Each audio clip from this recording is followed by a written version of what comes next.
రజతోత్సవ సభకు వచ్చిన ఆదరణ చూడలేకనే రాష్ట్ర మంత్రులు కేసీఆర్ పై అనవసర విమర్శలు చేస్తున్నారని మాజీ మంత్రి జోగు రామన్న మండిపడ్డారు. ఆదిలాబాద్లో ఆయన మీడియాతో మాట్లాడారు.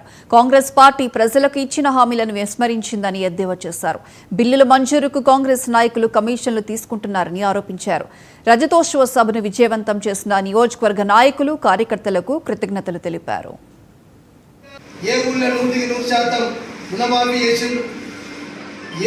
100% రైతు బంధు ఇచ్చిండ్రు, ఏ ఊళ్ళో 4000 పెన్షన్ ఇచ్చిండ్రు, ఏ ఊళ్ళో మీరు తులం బంగారం ఇచ్చిండ్రు, ఏ ఊళ్ళో ముసలమ్మకు ముసలయ్యకు పెన్షన్ ఇచ్చిండ్రు, 2500 రూపాయలు ఏ ఊళ్ళో మహాలక్ష్మి ఇచ్చిండ్రు అని సీతక్క గారు మీరే చెప్పండి. ఇన్ఛార్జ్ మంత్రి కదా, మాట్లాడుతున్నావు కదా.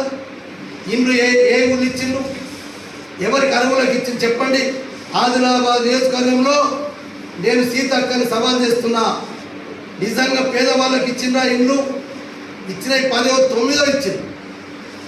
వికలాంగులు 100% ఉంటే వికలాంగుడు 100% అయితే వానికి రాదు. బట్ బీఆర్ఎస్ పార్టీ 70% ఉన్నటువంటి వికలాంగుడు కాంగ్రెస్ పార్టీ వానికి వస్తాను ఎందుకు పెడతారా? నా దీపావళి కూడా చూపిస్తారా? ఇట్లా చాలా ఊళ్ళలో ఉంది. 100% వికలాంగుడు అయితే బీఆర్ఎస్ అయితే రావు. కాంగ్రెస్ పార్టీ